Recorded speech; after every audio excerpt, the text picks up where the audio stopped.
আজকে তোমাদেরকে শীতকালের মর্নিং ওয়াক করায় আরও অনেক কিছু তোমরা এই ভিডিওতে দেখতে পাবে। ফার্স্ট টাইম তোমাদের সাথে একটু অন্যরকম ভিডিও শেয়ার করলাম। ভিডিওটা দেখেই আশা করি তোমাদের খুব ভালো লাগবে। একটা ভুল অর্ডার ডেলিভারির জন্য মাথায় হাত পড়লো। এই ভিডিওতে আরও অনেক কিছু শেয়ার করবো, ভিডিওটা অবশ্যই এন্ড পর্যন্ত দেখো।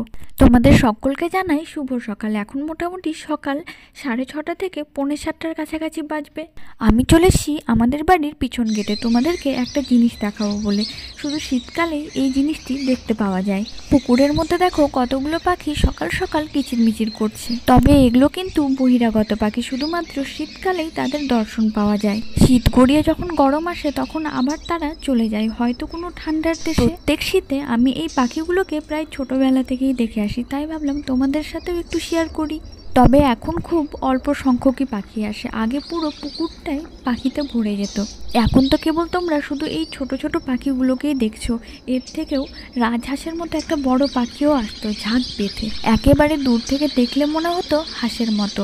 আর এই পাখিগুলো ক্যামেরাতে অতটা বোঝা যাচ্ছে না, একটু দূরে আছে, তবুও যখন উঠছে হালকা হালকা বুঝতে পারছো হয়তো। ঠাকুরদার আমলে যখন সম্পূর্ণ পুকুরটা একটাই ছিল, বিশ্বাস করো দৃশ্যটা আরও ছিল চোখে পড়ার মতো। এখন তো পুকুরটাও দুটো হয়ে ছোট হয়ে গেছে, তবে এখন তোমরা বুঝতে না পারলেও চেষ্টা করবো তোমাদের সাথে সেটাও একটু শেয়ার করার। তাই পাখিগুলো খুব একটা আসে না, খুব অল্প সংখ্যকই আসে, কিন্তু বিশ্বাস করো যখন সন্ধ্যাবেলায় ঝাঁক বেঁধে আকাশে উড়ে গিয়ে গাছে বসে সেই দৃশ্যটাও দেখার মতো হয়। তবে এই পাখিগুলোর নাম আর তোমাদেরকে বললাম না, দেখি তোমরা কতটা জানো, জানলে কমেন্টে বলো। তবে তোমাদেরকে ভিডিও শুরুতেই বলেছিলাম আজকের ভিডিওটা একটু অন্যরকম হবে, সত্যি একটু অন্যরকম, মানে অন্য কিছুই তোমাদের সাথে আজকে শেয়ার করব, যেটা কোনো দিনও হয়তো কোনো ভিডিওতেই তোমাদেরকে অত ভালোভাবে দেখাইনি। ভিডিওটা দেখতে থাকো তাহলে তোমরা নিজেরাই বুঝতে পারবে। আজকে তোমাদেরকে মর্নিং ওয়াকে নিয়ে যাব, তোমাদের সাথে শেয়ার করব বলেই আজকে এত সকাল সকাল উঠে। এই বড় পুকুরটার জন্য আমাদের বাড়িটা বা সম্পূর্ণ এরিয়াটা লোকমুখে বড়দিঘি নামে পরিচিত। উঠোনের এই ব্যাক সাইডের গেটটা দিয়ে আমি এখন বাগানের দিকে রওনা দিলাম। চলো হাঁটা দিই আর তোমাদেরকে টুকটাক গল্পটাও বলি। বড়দিঘি বলে সার্চ করলে স্যাটেলাইট ম্যাপে বা গুগল ম্যাপে এটা বসন্ত গাছ হিসাবেও উল্লেখিত। তোমাদের মনে আছে কিছুদিন আগে যখন একটা ভিডিও করেছিলাম তখন এই জমিগুলোতে ধানগুলো কি সুন্দর সোনালি কালার হয়েছিল, আর এখন দেখো ধানগুলো উঠে একেবারে উর্বর মাটি হয়ে গেছে। ওই ভিডিওতে তোমাদেরকে এটাও বলেছিলাম এখানকার দুটো পুকুর আমাদের নিজস্ব এবং একটা লিজে নেওয়া হয়েছে। বাকি যে পুকুরগুলো দেখছো সেগুলো কিছু কিছু গ্রামবাসীর, তবে আমাদের বাড়িটা গ্রাম থেকে একটু ভিতরে। সিমেন্টের পিলারগুলোরও একটা গল্প আছে। আমার ঠাকুরদা যখন বেঁচে ছিলেন তখন একটা সময় এমন হয়েছিল খুব মাছ চুরি হতো, তাই সেই সময় ঠাকুরদা পুরো সীমানাটাতে সিমেন্টের পিলারগুলো ঘিরে এবং ওই লোহার তার কাটা দিয়ে পুরোটাই ঘিরে দিয়েছিল যাতে মাছটা চুরি কম হয়। তোমাদের সাথে কথা বলতে বলতে আমি এখন আসলাম বাগানের উপরের পাটটাতে, আর এই ছোট্ট ছাউনিটাতে মাচান দেওয়া হয়। প্রতি বছর যিনারা আমলিচুর সময় বাগানটা লিজ নেয় সেক্ষেত্রে পাহারা দেওয়ার জন্য। বাগানের এই পাটটা থেকে পুকুরটা এবার তোমরা খুব সহজেই ক্লিয়ার বুঝতে পারবে। তোমাদেরকে ভিডিও শুরুতেই বললাম এই পুকুরটা আগে একটা ছিল, এখন দুটো হয়েছে। এখন হয়তো তোমরা বুঝতে পারবে, দেখো পাড় দিয়ে আরও একটা পুকুর পিছন সাইডে আছে। তবে ঠাকুরদা যখন বেঁচে ছিলেন সম্পূর্ণ পুকুরটা দাদু একা হাতে করতেন।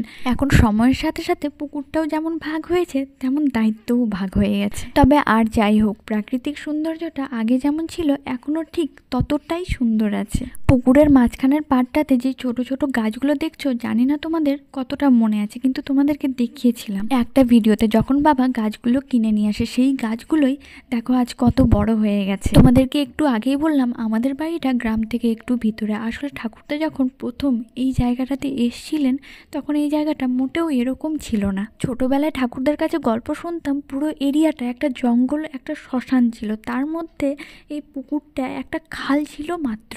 সেই সময় এখানে নাকি জঙ্গল থেকে বাঘ, কুমির, সাপ, কচ্ছপ, শিয়াল আরও অন্যান্য জীবজন্তুও ছিল অনেক।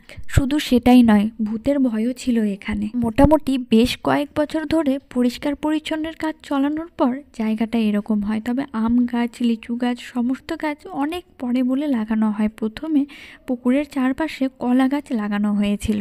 আরও একটা মজার কথা, দাদুর সাথে প্রথম বাবা এখানে আসেন। সেই সময় বাবার বয়স মোটামুটি 4 বছর ছিল। যখন এখানকার কাজ মোটামুটি কমপ্লিট কমপ্লিট হয়ে যায় তখন ঠাম্মি এবং পুরো ফ্যামিলিটা এখানে সেটেল হয়। তোমাদের সাথে কথা বলতে বলতে আমি আবার একটু সামনের দিকে রওনা দিলাম। আরও একটা কথা মনে পড়লো, আমাদের এখানকার মৌজাটাও কিন্তু বসন্ত গাছ হিসাবেই পরিচিত।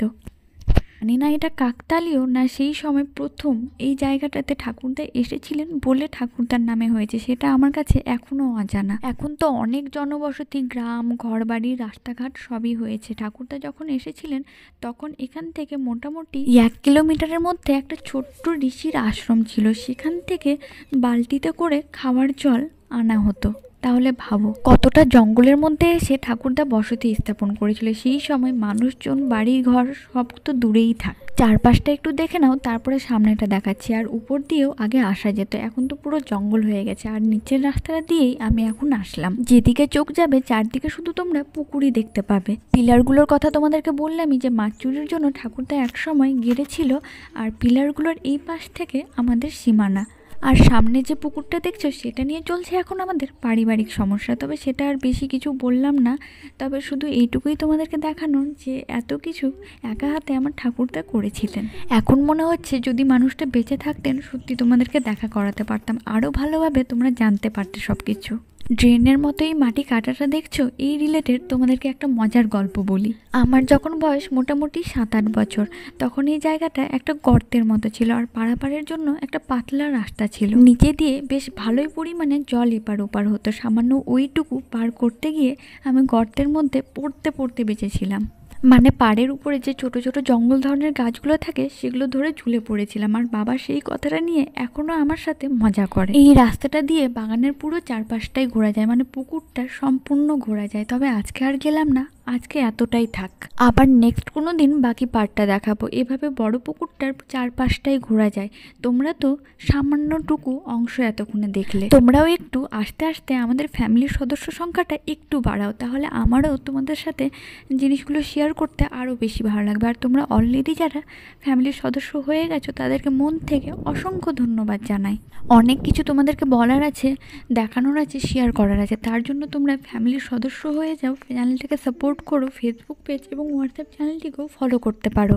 ভিডিওগুলো যদি তোমাদের একটুও ভালো লাগে তাহলে ছোট্ট একটা লাইক করে শেয়ার দিয়ে পাশে থেকে, আর কমেন্টে নিজেদের ওপিনিয়ন বলতে ভুলো না। তোমাদের অল্প একটু সাপোর্টই আমার প্রেরণা হয় নেক্সট ভিডিও বানানোর। আরও অনেক কিছু তোমাদের সাথে এই ভিডিওতে শেয়ার করার আছে, তার জন্য যেতে হবে বাড়িতে। তাহলে চলো, আর দেরি করছি না। হাঁটতে হাঁটতে সত্যি একটু হাঁপিয়ে গেছি। যখন বেরিয়েছিলাম চারদিকটা একেবারে কুয়াশা কুয়াশা ছিল, এখন কুয়াশাটাও কেটে গেছে আর আমার একটু একটু গরমও লাগছে। বেরোনোর সময় ওই গেটটা দিয়ে বেরিয়েছিলাম, তবে নিচে দিয়েও বাড়িতে যাওয়া যায়। তাহলে চলো আজকে এইটা দিয়ে যাই। তবে দেখতে আমার বেশ ভালো লাগলো। সূর্যি মামা দেখো কি সুন্দর গাছের আড়াল দিয়ে উঁকি মারছে। সামনের এই বেলগাছটাকে তোমরা অনেক ভিডিওতে দেখেছো, তবে ছাদ থেকে প্রতি বৃহস্পতিবারে ছাদ থেকে এই বেলগাছটা থেকেই বেলপাতা ভাঙি। বাড়ি থেকে রওনা দেওয়ার সময় সামনের এই রাস্তাটা দিয়েই বাড়ি থেকে বেরিয়ে যায়। তবে আজকে আর দেখালাম না, না তো ভিডিওটা অনেক বড় হয়ে যাবে। আবার নেক্সট কোনো দিন দেখাবো। আর চলে আসলাম আমি ফাইনালি বাড়িতে। একটু পরেই দেখি ডেলিভারি বয় এসে গেটের সামনে দাঁড়িয়ে আছে। ভাই অলরেডি চলে গেছে ডেলিভারিটা আনতে। তবে বিশ্বাস করো একেবারে ডিসঅ্যাপয়েন্টেড হয়ে গেছি জিনিসটা দেখে, একেবারে বেকার। প্যাকেটটা দেখা না,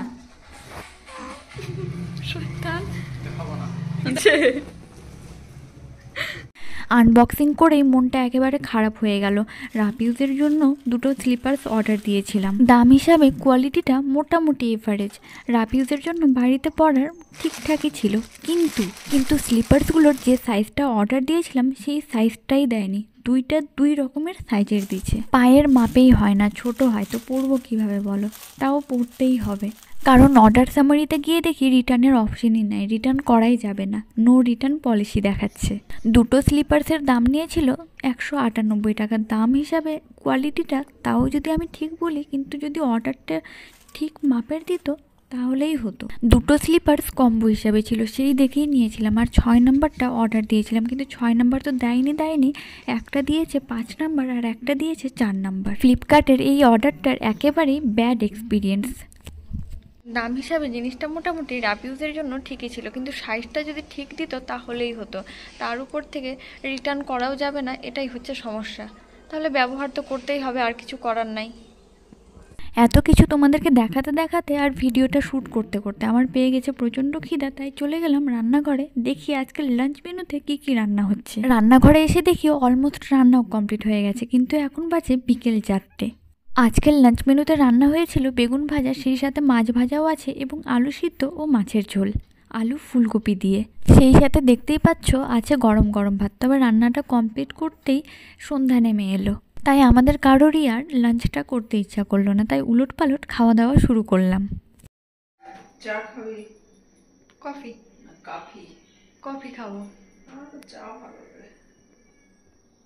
ঠান্ডার দিনে কফি ভালো লাগে। এখন ঘড়িতে বাজে মোটামুটি 4:45। দুপুরের খাওয়া দাওয়া বাদ দিয়ে তৈরি হচ্ছে কফি।